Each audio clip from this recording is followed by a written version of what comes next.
मित्रों, आप सभी का स्वागत है आपके अपने चैनल में। जैसा कि आप सभी को मालूम है, इस समय हम एक हिंदी कविता पढ़ रहे हैं जिसका नाम है कुरुक्षेत्र और रामधारी सिंह दिनकर के द्वारा ये लिखी गई है।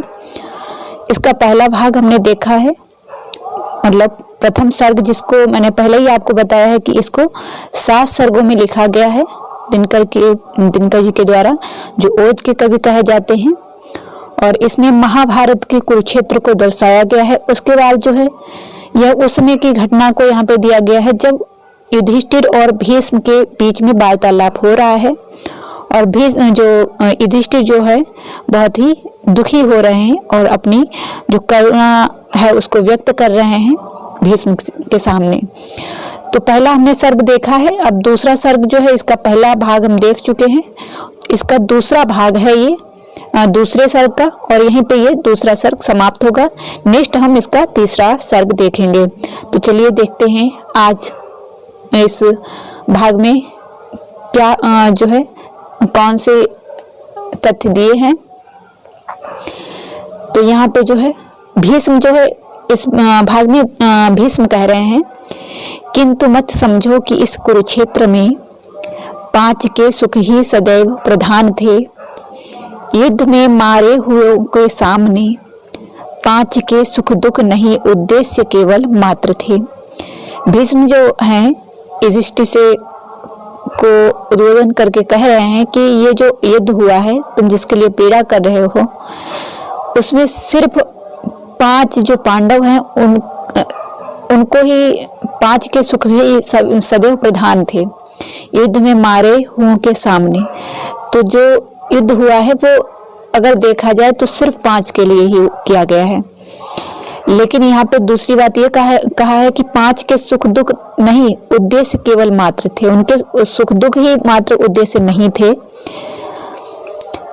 और भी थे भाव उनके हृदय में, स्वार्थ के, नरता की, जलते शौर्य के, खींच कर जिसने उन्हें आगे किया, हेतु उस आवेश का था। और भी मतलब जो उनके अंदर अहम था, जो भाव था, वो भी इसमें अग्रसर रहा है, उसका भी बहुत ही महत्व रहा है। नेक्स्ट है, युद्ध का उन्माद संक्रमशील है, एक चिंगारी कहीं जागी अगर, तुरंत वह उठते पवन 49 हैं, दौड़ती हंसती उबलती आग चारों ओर से। अब कोई उन्माद है, कोई चिंगारी अगर निकलती है कहीं से, तो उसमें बहुत सारी चीजें उसका सहयोग करती हैं, है ना। तो यहाँ पे ये चीज है कि जैसे कोई भाव उठा जब पांडवों के मन में या कौरवों के मन में, तो उसमें बहुत सारे तथ्य ऐसे थे जिनकी वजह, जो युद्ध की वजह रहे हैं। और तब रहता कहाँ अवकाश है तत्व चिंतन का, गंभीर विचार का, युद्ध की लपटें चुनौती भेजती, प्राण में नर में छिपे शार्दूल का, है ना। तो उस समय किसी के पास विचार करने का समय नहीं था, सभी अहम में थे। कौरव ये सोच रहे थे कि हमारी इतनी बड़ी जो है सेना है, जिसके जरिए हम जो है यह युद्ध जीत लेंगे। उधर जो पांडव थे उनको भी लगता था कि हमारे तरफ भगवान स्वयं है तो हमारी जीत होगी ही, और भगवान स्वयं इसमें जो है घी का काम कर रहे थे। युद्ध की ललकार सुन प्रतिशोध से दीप्त हो अभिमान उठता बोल है, चाहता नस तोड़ कर वहना लहू, आ स्वयं तलवार जाती हाथ में, है ना। कि युद्ध की ललकार सुन के जो प्रतिशोध होता है, अब आपको कोई ललकार रहा है तो आप कैसे चुप बैठेंगे। तो वही है कि जब चाहता नस तोड़ कर बहना लहू, आ स्वयं तलवार जाती हाथ में, तो वही चीज है यहाँ पे। दूसरा देखिए, रुग्ण होना चाहता कोई नहीं, रोग लेकिन आ गया जब पास हो। कोई भी रोगी होना नहीं चाहता, लेकिन जब पास में रोग आ ही गया है, तिक्त औषधि के सिवा उपचार क्या, शामिल समित होगा वह नहीं मिष्ठान से। उसका दमन जो औषधि से ही होगा, ना कि मिष्ठान से होगा। जो आपका रोग होगा उसका निवारण औषधि ही कर सकती है, कोई मिष्ठान नहीं कर सकता है। हे मृषा तेरे हृदय की जल्पना, युद्ध करना पुण्य या दुष्पाप है, क्योंकि कोई कर्म है ऐसा नहीं जो स्वयं ही पुण्य हो या पाप हो। जो पुण्य और पाप है उसका निर्धारण हम करते हैं।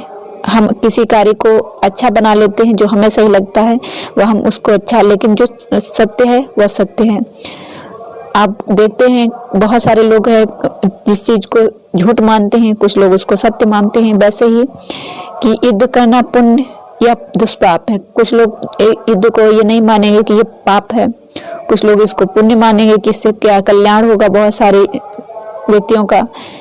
क्योंकि कोई कर्म है ऐसा नहीं जो स्वयं ही पुण्य हो या पाप हो। कोई कर्म ऐसा नहीं है जो स्वयं में पुण्य हो पाप हो, उसकी जो है उसको पुण्य या पाप मनुष्य के द्वारा ही कहा गया है।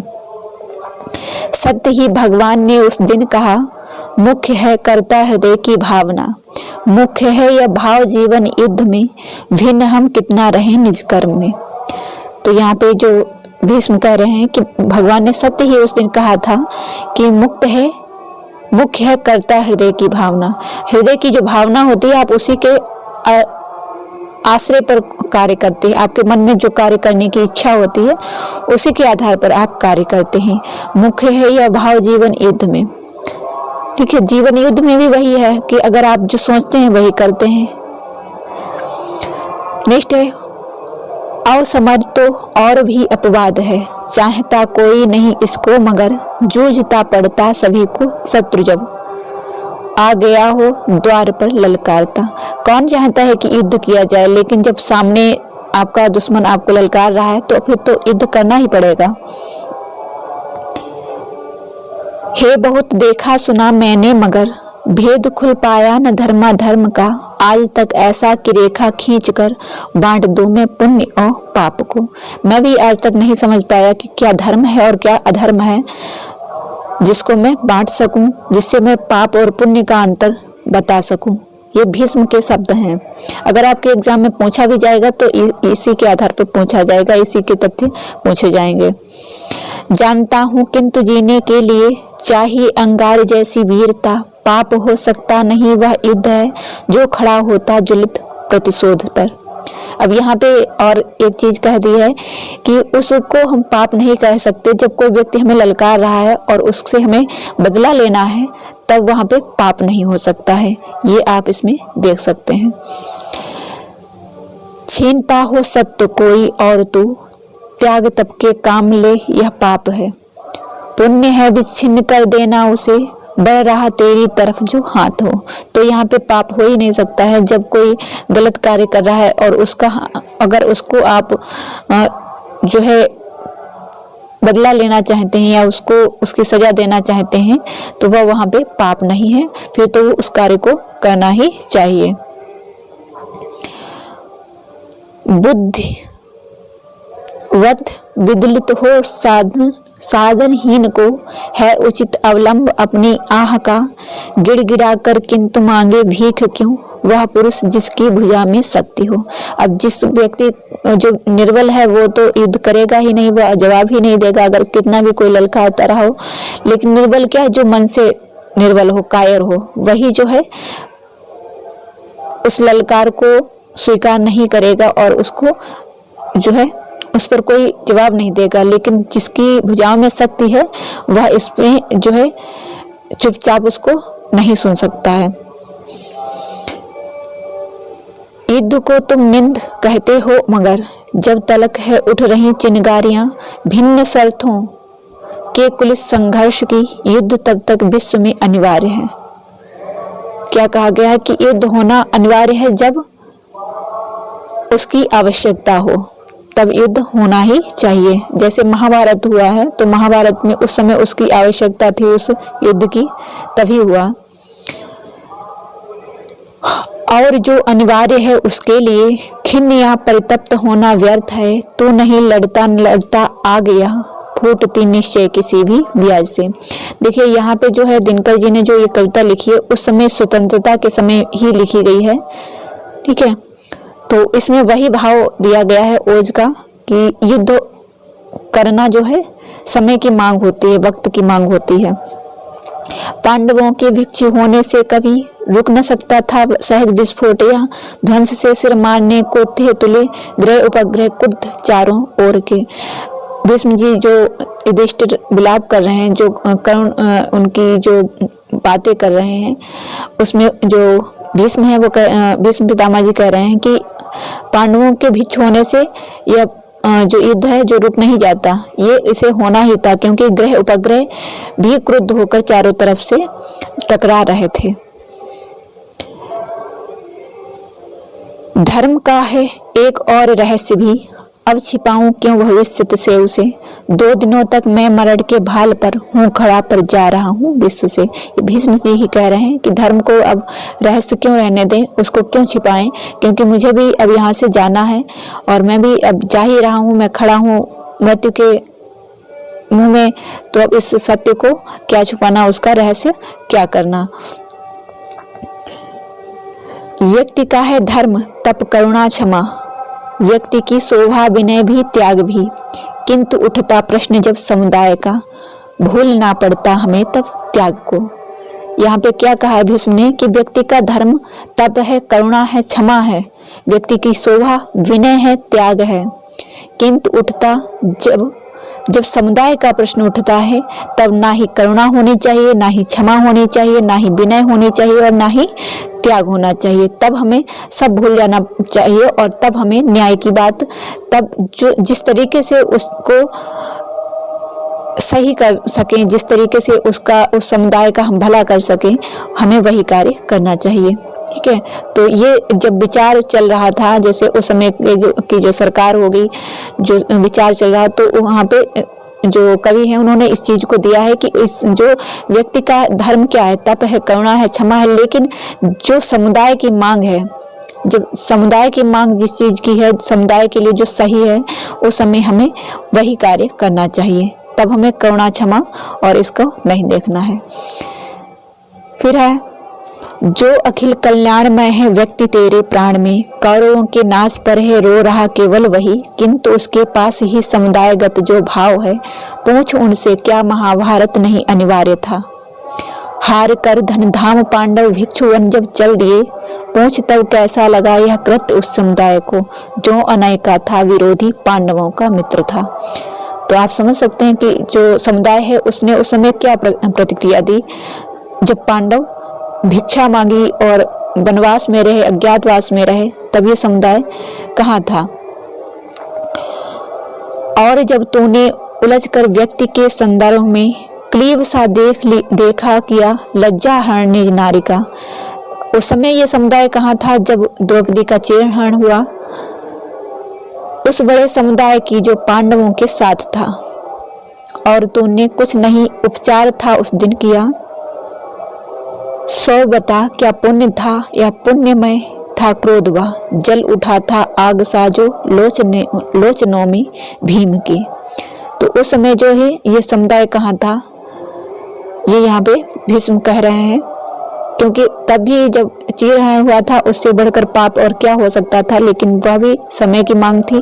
कायरों से बात कर मुझको जला मत आज तक, हे रहा आदर्श मेरा वीरता बलिदान ही, जाति मंदिर में जलाकर शूरता की आरती, जा रहा हूँ विश्व से चढ़ युद्ध के यान पर। जो पितामह जी हैं कह रहे हैं कि मैं सूर हूँ, मैं वीरता हूँ, बलिदान मेरा जो है कर्म रहा है, और जो जाति मंदिर में जलाकर शूरता की आरती, जो मेरे जीवन का मंदिर है उसमें मैंने शूरता की आरती जलाई है, और आज मैं उसी में जा रहा हूँ, क्योंकि युद्ध में वीरता से लड़े और उस समय भी अपनी इच्छा मृत्यु से ही मृत्यु को प्राप्त कर रहे हैं। त्याग तप भिक्षा बहुत हूँ जानता मैं भी, मगर त्याग तप भिक्षा विरागी योगियों के धर्म है, या कि उसकी नीति जिसके हाथ में सहायक नहीं, या मृषा पाषाण यह उसका पुरुष बलहीन का, जो सदा भयभीत रहता युद्ध से यह सोचकर। यहाँ पे जो युद्ध से डरते हैं, जो कायर हैं, उनके बारे में कहा है। त्याग तप करुणा क्षमा से भीग कर व्यक्ति का मन तो बली होता, मगर हिंसक पशु जब घेर लेते हैं उसे काम आता है बलिष्ठ शरीर हुई। और तू कहता मनोबल है जिसे शस्त्र हो सकता नहीं, वह देह का क्षेत्र उसका मन, वह मनोमय भूमि है नर जहाँ लड़ता ज्वलंत विकार से। मनोबल जो है ऐसा क्षेत्र है जहाँ व्यक्ति अपने अंदर जो विकार होते हैं उनसे लड़ता है।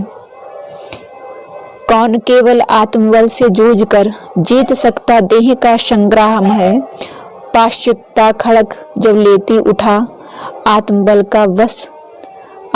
का एक वश चलता नहीं। जो निरामय शक्ति है तब त्याग में, व्यक्ति का ही मन उसे है मानता, योगियों की शक्ति से संसार में हारता लेकिन नहीं समुदाय है। कानन में देख अस्थिपुंज मुनि पुगम्बों का, दैत्यवध का था किया प्रण जब राम ने भी दैत्यों का वध तभी करने का प्रण लिया था जब उन्होंने जंगल में जो ऋषि मुनि तपस्या करते थे उनकी अस्थियों को देखा था, तभी उन्होंने निर्णय लिया था। मातिभ्रष्ट मानवों के शोध का उपाय एक, ठीक है, मातिभ्रष्ट मानवों के शोध का उपाय एक जो है एक ही हो सकता है जब वहाँ पे उस कार्य की आवश्यकता हो। नहीं प्रिय सुधर मनुष्य सकता है तप, नहीं प्रिय सुधर मनुष्य सकता है तप, त्याग से भी उत्तर दिया था घनश्याम ने। तप का परंतु वश चलता नहीं सदैव पतित समूहों की कुवृत्तियों के सामने। जो पतित लोग हैं उनके सामने जो है तप नहीं चलता है। तप तो ऋषि मुनि भी कर रहे थे लेकिन फिर भी उनको जो है दैत्यों ने किस तरीके से उनका वध किया। तो ये थी आज की पंक्तियां जो द्वितीय सर्ग जो है कुरुक्षेत्र का, उसकी ये पंक्तियां थी। यहीं पर समाप्त होता है ये द्वितीय सर्ग। तृतीय सर्ग नेक्स्ट क्लास में लेकर उपस्थित होंगे। यहाँ पे भीष्म और युधिष्ठिर के बीच में जो वार्तालाप हो रहा है उसको यहाँ पे दिखाया गया है। तो आपको ये क्लास कैसी लगी हमें जरूर बताइएगा। नेक्स्ट क्लास में तृतीय सर्ग लेकर उपस्थित होंगे। तब तक के लिए धन्यवाद।